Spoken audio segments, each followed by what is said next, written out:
Hello friends, welcome to our channel, हमारे प्यारे channel junior IT में। ठीक है, आज हम बात करेंगे केमिस्ट्री का चैप्टर नंबर 1, जिसका नाम है रासायनिक अभिक्रिया एवं समीकरण। उसके बारे में आज डिस्कस करने वाले हैं। ठीक है, चलो शुरू करते हैं। क्या है रासायनिक अभिक्रिया एवं समीकरण? इसका इंग्लिश क्या होता है? केमिकल इक्वेशंस एंड गलत केमिकल रिएक्शन एंड इक्वेशन। रासायनिक अभिक्रिया मतलब क्या होता है? Reaction. Chemical reaction and equation. ठीक है, समीकरण का मतलब इक्वेशन बोलते हैं। ठीक है, चलो तो पहले हम डेफिनेशन के बारे में बात करते हैं। क्या है? जब कोई पदार्थ अकेले ही या किसी अन्य पदार्थ की सहायता से, क्या बोला? जब कोई पदार्थ अकेले ही या किसी अन्य पदार्थ की सहायता से भिन्न गुण वाले नए पदार्थ का निर्माण करता है, उसे रासायनिक अभिक्रिया कहते हैं। भिन्न गुण होता है। ठीक है, और रासायनिक अभिक्रिया में भाग लेने वाले पदार्थों को अभिकारक कहते हैं एवं रासायनिक अभिक्रिया के फलस्वरूप निर्मित पदार्थ को प्रतिफल कहते हैं। ठीक है, एग्जाम्पल है, देखो H2 + Cl2 = 2HCl, CaCO3 = CO + CO2। ठीक है, तो देखो यहाँ पर इस एग्जाम्पल में प्रतिफल क्या है बताओ? प्रतिफल तो ये है, HCl क्या है आपका? प्रतिफल है। ठीक है, और H2 और Cl2 है, ये दोनों जो है ये आपका पड़ जाएगा अभिकारक।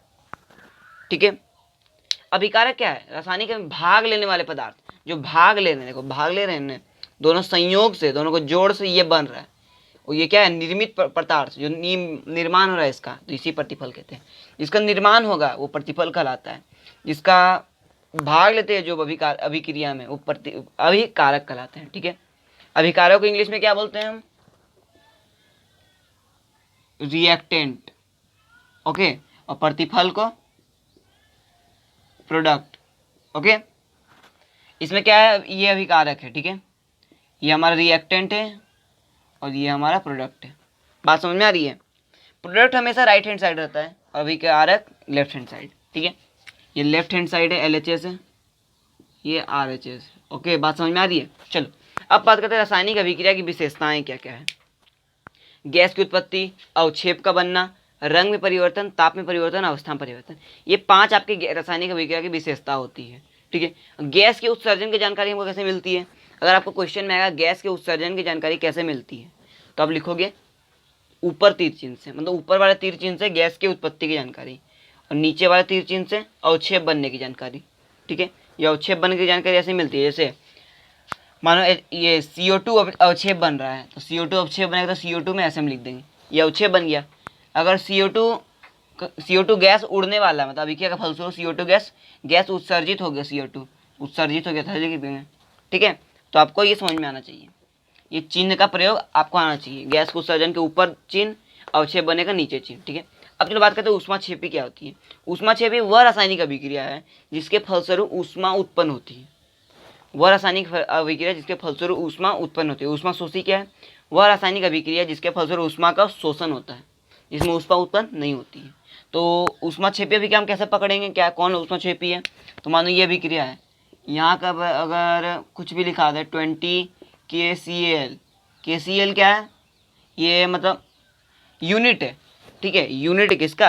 ये क्या बोलते हैं? अभी की है ऊष्मा का यूनिट होता है, हीट का। ठीक है, तो अगर दाईं ओर लिखा जाए ये वाला चीज़, ठीक है, दाईं ओर आपका RHS में लिखा जाए ये चीज़ KCl या कैलोरी Cl लिखा जाए, ठीक है, तो आप क्या मानेंगे? ऊष्माक्षेपी, मतलब प्रतिफल के साथ रहे तो ऊष्माक्षेपी, और अभिक्रिया के साथ तो ऊष्मा शोषी। ठीक है, ऊष्माक्षेपी क्या होगा? RHS में रहेगा तो ऊष्माक्षेपी होता है, ऊष्मा शोषी होता है LHS में। बात समझ में आ रही है? तो इतना कॉपी करो, हम और कुछ पॉइंट्स के बारे में बात करते हैं। ठीक है, नोट कर लो। तो चलो फ्रेंड्स, अब बात करते हैं हम रासायनिक समीकरण के बारे में। ठीक है, चलो रासायनिक समीकरण होता क्या असल में? किसी रासायनिक अभिक्रिया में भाग लेने वाले पदार्थों को संकेतों और सूत्रों की सहायता से संक्षिप्त निरूपण ही रासायनिक समीकरण कहलाता है। ठीक है, भाग लेने पदार्थों को संकेत और सूत्रों की सहायता से संक्षिप्त निरूपण ही रासायनिक समीकरण कहलाता है। ठीक है, चलो रासायनिक समीकरण के प्रकार क्या क्या होते हैं? संतुलित रासायनिक समीकरण, असंतुलित रासायनिक समीकरण। संतुलित क्या होता है? जिसमें दोनों ओर, वह रासायनिक समीकरण जिसमें दोनों ओर तत्वों के परमाणुओं या अणुओं की संख्या समान होती है। मतलब दोनों ओर, अभिक्रिया के दोनों ओर तीर चिन्ह के दोनों ओर भी लिख सकते हो आप, दोनों ओर तत्वों के परमाणुओं या अणुओं की संख्या समान होती है, तो संतुलित रासायनिक समीकरण कहलाएगा। और असंतुलित रासायनिक समीकरण जिसमें दोनों ओर तत्वों के परमाणुओं या संख्या परमाणुओं की संख्या समान नहीं होती है। इसमें होती है, इसमें नहीं होती है, ठीक है। चलो, रासायनिक अभिक्रिया का संतुलन द्रव्यमान के अनुस्वरता नियम के अनुसार। द्रव्यमान का अनुस्वरता नियम क्या होता है? इसको हम इंग्लिश में क्या बोलते हैं? Conservation of mass. मतलब इसको हम इंग्लिश में बोलते हैं law of conservation of mass, ठीक है। Law of conservation of mass मतलब रासायनिक अभिक्रिया का संतुलन क्यों किया जाता है। आपको अगर क्वेश्चन आ जाए तो लिखना है रासायनिक अभिक्रिया का संतुलन द्रव्यमान के अनुस्वरता नियम के अनुसार।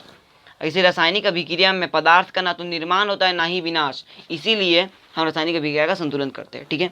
बात समझ में आ रही है? चलो, अब हम करते हैं संतुलन। संतुलन करने सीखते हैं हम कैसे रासायनिक समीकरण को संतुलित करते हैं। यही हमारा रासायनिक समीकरण है।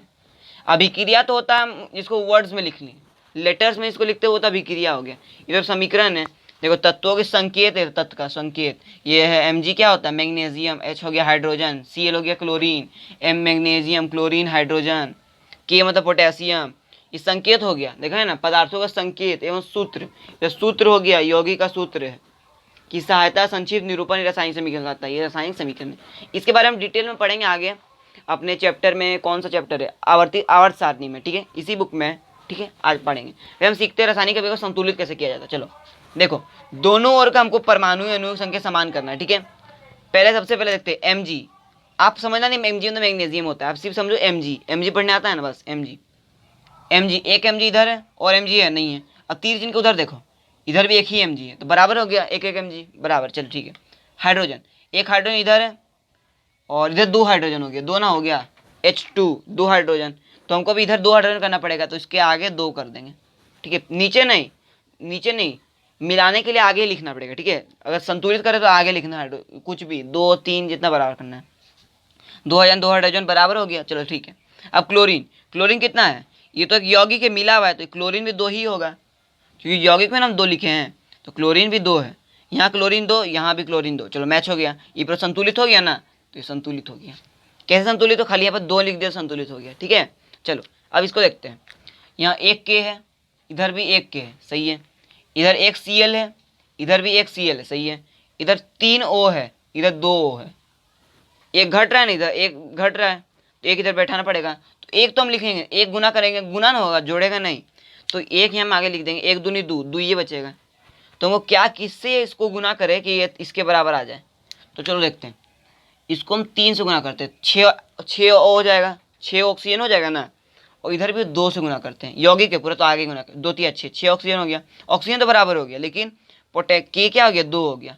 कि यहाँ पर एक ही है तो इसको भी 2 कर दो, तो 2 के Cl भी 2 हो गया, Cl भी 2 हो गया, ठीक है। तो ये भी संतुलित हो गया। मतलब एक एक करके सब पदार्थ को आपको देखना है कि कौन बराबर है, नहीं बराबर, उसको बराबर इधर उधर बराबर कर देना, ठीक है। बात में इसको कॉपी करो। हम और पढ़ते हैं रासायनिक अभिक्रिया की सूचनाएं के बारे में बात करेंगे, ठीक है। कॉपी कर लो।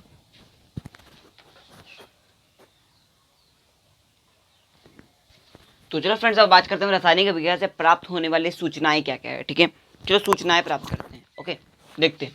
पहला सूचना है पदार्थों के संकेतों सूत्रों की जानकारी। दूसरा है कौन कौन से पदार्थ भाग ले रहे हैं एवं किस पदार्थ का निर्माण हो रहा है उसकी जानकारी। तीसरा अभिकारकों एवं प्रतिफलों की अपेक्षिक परमाणुओं एवं अणुओं की संख्या की जानकारी। चौथा अभिकारकों एवं प्रतिफलों के मोलों के अनुपात की जानकारी।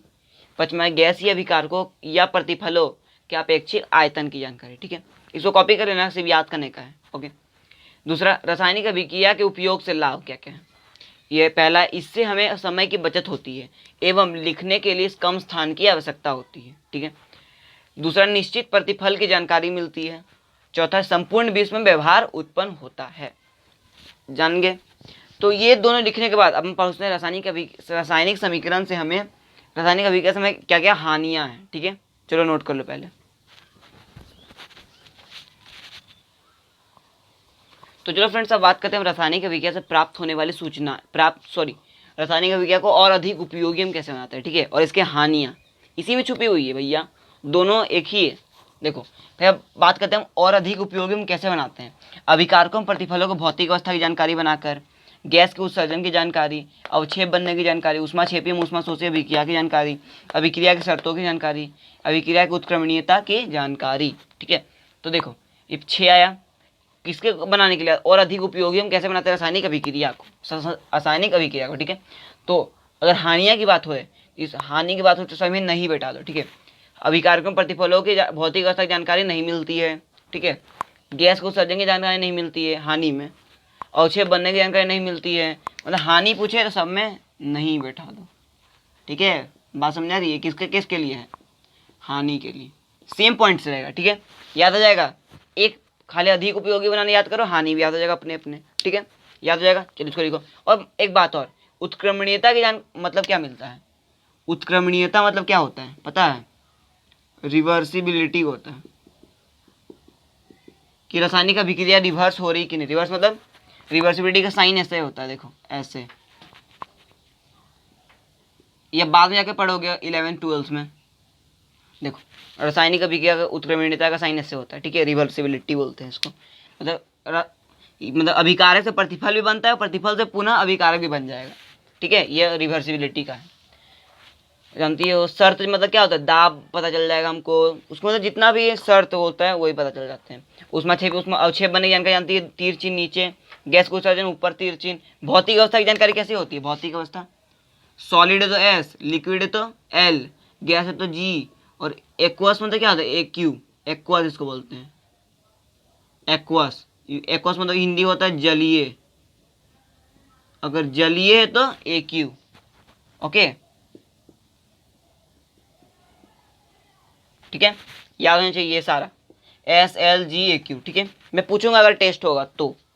अब जानते हैं रासायनिक अभिक्रिया के प्रकार के बारे में। 9 प्रकार होते हैं मुख्यतः, ओके, सभी याद रखने आपको। संयोजन अभिक्रिया, अवघटन अभिक्रिया, अवघटन या वियोजन इसको बोलते हैं, या लिख लो वियोजन, कंफ्यूज नहीं होना वियोजन में। संयोजन अभिक्रिया, अवघटन या वियोजन अभिक्रिया, वैद्युत अवघटन अभिक्रिया, एकल विस्थापन अभिक्रिया, उभय विस्थापन अभिक्रिया, प्रकाश रासायनिक अभिक्रिया, अवक्षेपण अभिक्रिया, ऑक्सीकरण अवकरण अभिक्रिया। ऑक्सीकरण अवकरण को क्या बोलते हैं, रेडॉक्स अभिक्रिया भी बोलते हैं, रेडॉक्स, रेडॉक्स अभिक्रिया, या नौवां क्या है, उदासीनीकरण अभिक्रिया, ठीक है। ये 9 अभिक्रिया हमारे प्रकार रासायनिक अभिक्रिया के, इसके बारे में डिटेल से हम जानेंगे। मैं आपको इसी में ऐड कर दे रहा हूँ एक स्क्रीनशॉट वीडियो, ठीक है, उसमें हम पढ़ेंगे इसी प्रकार के बारे में, ठीक है। उससे पहले आप स्क्रीनशॉट वीडियो भी देख लो, इसी में है, शुरू होने वाला अभी, तो पहले इसको कॉपी करो, उसका स्क्रीनशॉट वीडियो शुरू करते हैं, ठीक है, नोट कर लो। करते हैं हम different types of chemical reaction, मतलब विभिन्न प्रकार की रासायनिक अभिक्रिया के बारे में, ठीक है। तो हमारा पहला रासायनिक अभिक्रिया संयोजन या संश्लेषण अभिक्रिया, ठीक है। चलो पढ़ते हैं। संयोजन संश्लेषण अभिक्रिया वह अभिक्रिया है जिसमें 2 या अधिक पदार्थ संयोग करके भिन्न गुण वाले नए पदार्थ का निर्माण करते हैं, उसे संयोजन या संश्लेषण अभिक्रिया कहते हैं, ठीक है। उनके गुण भिन्न होते हैं, ठीक है, मूल परमाणु से भिन्न होते हैं, तो कॉपी करें ना इसको। सेकंड हमारा है वियोजन या अवघटन अभिक्रिया। वियोजन या अवघटन अभिक्रिया वह अभिक्रिया है जिसमें किसी यौगिक के बड़े अणु के टूटने से 2 या 2 से अधिक सरल यौगिकों का निर्माण होता है, उसे वियोजन या अवघटन अभिक्रिया कहते हैं। इसके भी गुण मूल परमाणु से भिन्न होते हैं, ठीक है। वियोजन मतलब क्या होता है, अवघटित हो जाना, ओके, एक यौगिक से भिन्न सरल यौगिकों में टूट जाना, इसको कॉपी कर लो। तीसरा है हमारा वैद्युत अवघटन अभिक्रिया। इसका डेफिनेशन होता है कुछ धातुओं के क्लोराइड या ऑक्साइड से विद्युत प्रभावित कराने पर धातु कैथोड पर एवं क्लोरीन एवं ऑक्सीजन गैस एनोड पर मुक्त होती है, ठीक है, यही वैद्युत अवघटन अभिक्रिया है। इसका प्रमुख उदाहरण है NaCl वाला, ठीक है, देखो दिख रहा होगा स्क्रीन पे, 2NaCl को विद्युत धारा प्रभावित करने पर 2Na कैथोड पर प्लस Cl2 गैस एनोड पर मुक्त होती है। चौथा है एकल विस्थापन अभिक्रिया, ठीक है, वह अभिक्रिया जिसमें किसी यौगिक के परमाणु या परमाणु के समूह दूसरे परमाणु के साथ विस्थापित होकर नए यौगिक का निर्माण करती है, उसे एकल विस्थापन अभिक्रिया कहते हैं, ठीक है। चलो एक एग्जांपल दिया, Fe प्लस CuSO4 प्लस बराबर FeSO4 प्लस Cu, ठीक है। पांचवा है उभय विस्थापन अभिक्रिया। उभय विस्थापन अभिक्रिया में 2 यौगिक अपने आयनों का आदान प्रदान करके स्थानांतरण के द्वारा नए यौगिक का निर्माण करते हैं। कैसे स्थानांतरण करते हैं, देखो XY और AB 2 यौगिक है, ठीक है, जिसमें दोनों के योग से देखो XB और A प्लस AY बन जाता है, ठीक है, एक का तत्व दूसरे के साथ, दूसरा का तत्व एक के साथ, ठीक है, वैसे होता है, समझ में आ रहा है। और देखते हैं, और छठा नंबर है अवक्षेपण अभिक्रिया, ठीक है। कुछ ऐसी रासायनिक अभिक्रिया होती है जिनमें प्रतिफल ठोस के रूप में विलयन से पृथक हो जाता है, उसे हम अवक्षेपण अभिक्रिया कहते हैं। और जो पृथक होने वाला ठोस पदार्थ को क्या बोलते हैं, अवक्षेप बोलते हैं, ठीक है। अवक्षेप मतलब होता है पर्सिपिटेट, इंग्लिश में उसको बोलते हैं। एग्जाम्पल दिया NaCl प्लस AgNO3 बराबर AgCl प्लस NO3, ठीक है। सातवां है उदासीनीकरण अभिक्रिया, वह अभिक्रिया जिसमें कोई अम्ल किसी भस्म के साथ अभिक्रिया करके लवण तथा जल बनाता है। ये स्टैंडर्ड अभिक्रिया है, ठीक है, ये आपको हमेशा याद होना चाहिए। इसे वो उदासीनीकरण अभिक्रिया कहते हैं। एग्जाम्पल देखो है HCl प्लस NaOH बराबर NaCl plus H2O and H2SO4 plus KOH बराबर K2SO4 प्लस H2O। आठवां है प्रकाश रासायनिक अभिक्रिया, वैसी रासायनिक अभिक्रिया जो प्रकाश की उपस्थिति में घटित होती है उसे प्रकाश रासायनिक अभिक्रिया कहते हैं, ठीक है। और इसका एग्जाम्पल होता है H2 प्लस Cl2 बराबर 2HCl, और इसका प्रकाश संश्लेषण वाली अभिक्रिया भी यही इसी में आती है, ठीक है। हमारे लास्ट ये प्रकार है कौन सा, ऑक्सीकरण एवं अवकरण अभिक्रिया। ऑक्सीकरण एवं अवकरण अभिक्रिया विशेष प्रकार की रासायनिक अभिक्रिया जो सदैव साथ साथ होती है, ठीक है, और ये रेडॉक्स अभिक्रिया भी कहलाती है। ऑक्सीकरण क्या कहलाता है, ऑक्सीकरण वैसी रासायनिक अभिक्रिया जिसमें किसी ऑक्सीजन का संयोग एवं हाइड्रोजन का निष्कासन होता है, ठीक है, और इसका जस्ट उल्टा अवकरण होता है। क्या होता है अवकरण में, हाइड्रोजन का संयोग एवं ऑक्सीजन को निष्कासन होता है, ठीक है। बात समझ में आ रही है। तो यही हमारा प्रकार थे रासायनिक अभिक्रिया के, इसको नोट कर लो, फिर हम आगे बढ़ते हैं, ठीक है। धन्यवाद।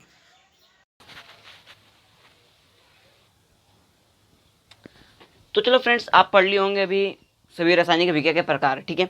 अब हम बात करते हैं कुछ पॉइंट्स के बारे में। क्या है, कली चूना। कली चूना हम किसको बोलते हैं, CaO को बोलते हैं, ठीक है, कैल्शियम ऑक्साइड इसको बोलते हैं कली चूना।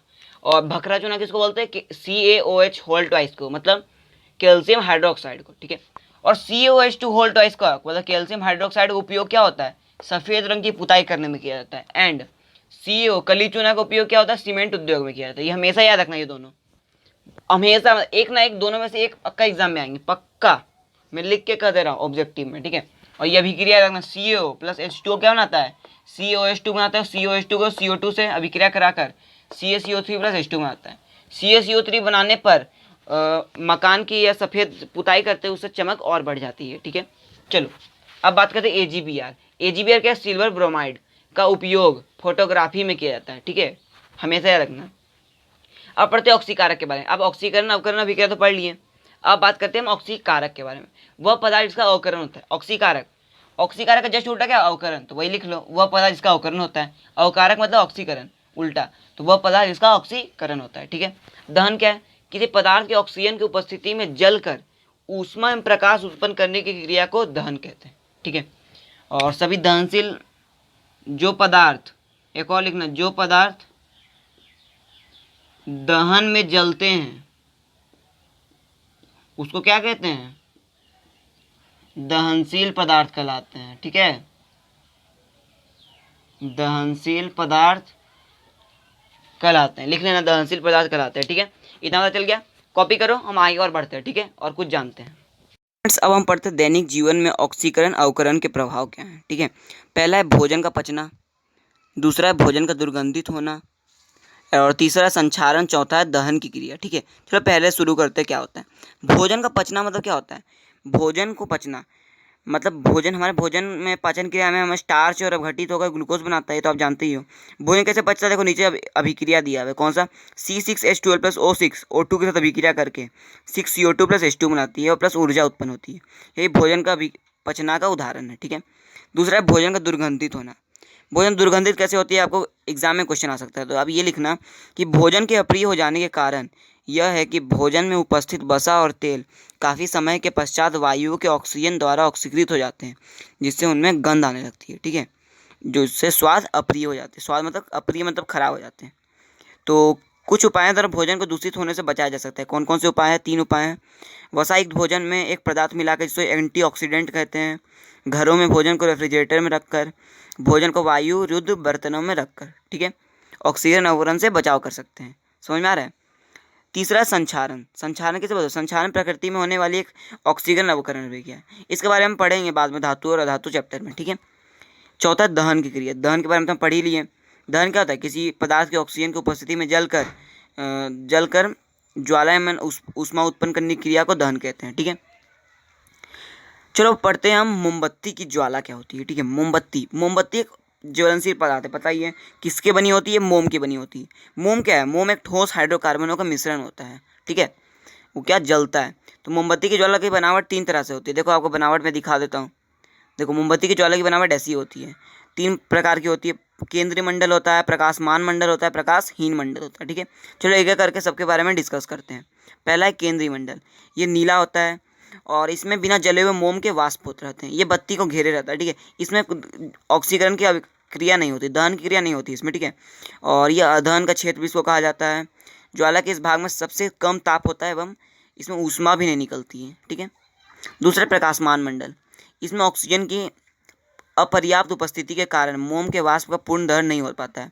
जो कार्बन के सूक्ष्म कण बच जाते हैं वो उपस्थित रहते हैं, ये ज्वाला का सबसे बड़ा भाग होता है। ठीक है, ये पीला प्रकाश निकलता है और इसमें ज्वाला मृदुल होता है, ताप मतलब मृदुल होगा। ठीक है, मॉडरेट ताप होता है।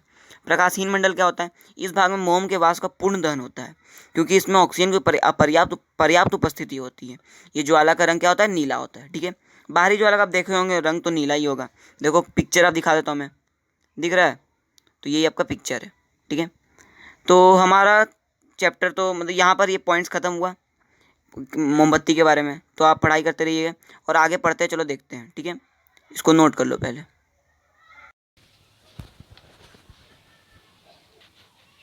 तो चलो फ्रेंड्स, अब पढ़ते हैं हम दहन। दहन तो पढ़ लिए, उसके बाद हम पढ़ लिए क्या, मोमबत्ती की ज्वाला पढ़ लिए, हम मोमबत्ती के प्रकार पढ़ लिए, केंद्र मंडल, प्रकाशमान मंडल, प्रकाशहीन मंडल। अब हम बात करें दहनशील।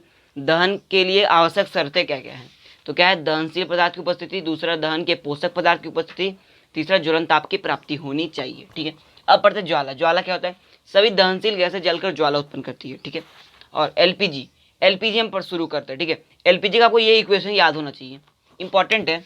ठीक है, याद करने का ट्रिक क्या है, ये जो आगे दो ये लिखा है 2 13 सब याद नहीं रखना, आपको संतुलित करने तो आता ही है अभिक्रिया भैया। ठीक है, चलो याद रखना, C4H10 प्लस ऑक्सीजन मिलाने पर क्या बनेगा, CO2H2O प्लस ऊष्मा। बस ये संतुलित करने आता है, संतुलित कर लेना। ठीक है, नहीं तो पूरा याद करने वाले पूरा याद कर लो। ओके, कोई दिक्कत नहीं है मुझे। एलपीजी में पढ़ते हैं पेट्रोलियम गैस ब्यूटेन, प्रोपेन और एथेन का मिश्रण होता है। ब्यूटेन किसको बोलते हैं, C4H10। ठीक है, प्रोपेन C3H8, एथेन C2H6। ठीक है, ये बाद में पढ़ेंगे हम कार्बन वाले में, इसके बारे में क्या क्या होता है। ठीक है, मुख्य अवयव इसमें क्या होता है एलपीजी में, C4H10 मतलब ब्यूटेन होता है। कोई पूछे मुख्य अवयव ब्यूटेन। एलपीजी क्या होता है, 1 ग्राम 50 किलो जूल तक ऊष्मा देती है। कौन, एलपीजी। और एलपीजी में क्या एक मिला रहता है, एक खराब गंधयुक्त पदार्थ मिला रहता है जिसको बोलते हैं हम C2H5SH, C2H5SH, जिसे हम बोलते हैं एथिल मरकैप्टन मिला होता है। क्यों मिला होता है, क्योंकि जब भी एलपीजी का रिसाव हो, मतलब उसमें थोड़ी भी छेद आ जाए या लीकेज होने लगे, तो उसका पता चल जाएगा लीकेज हो रहा है। लीकेज होता है, कुछ सुगंध आती है ना गैस सिलेंडर से, वही वो क्या रहता है, सिर्फ सुगंध वही होता है, एथिल मरकैप्टन होता है, ना कि ब्यूटेन प्रोपेन एथेन होता है। एलपीजी गैस कभी सुगंध आपको नहीं देगी, हमेशा सुगंध क्या देता है, यही देता है। अगर ये नहीं मिला दिया जाए सिलेंडर में तो पता भी नहीं चलेगा रिसाव हो रहा है या कुछ भी, उससे लीकेज हो रहा है। ठीक है, तो हमारा सिलेंडर तो धोखा दे देगा, मतलब फट जाएगा। इसीलिए हम किस पदार्थ को मिलाते हैं, एथिल मरकैप्टन मतलब C2H5SH को। बात समझ में आई। तो इसी से कारण हमारा ये जो चैप्टर है ख़त्म होता है, हम सब चीज़ पढ़ ही लिए। अगला दिन हम प्रश्नावली करेंगे, भारतीय भवन बुक का जितना प्रश्नावली है इस चैप्टर का सब कर लेंगे, ख़त्म कर देंगे। ठीक है, तो आज के लिए इतना ही, पढ़ाई करते रहिए। All the very best.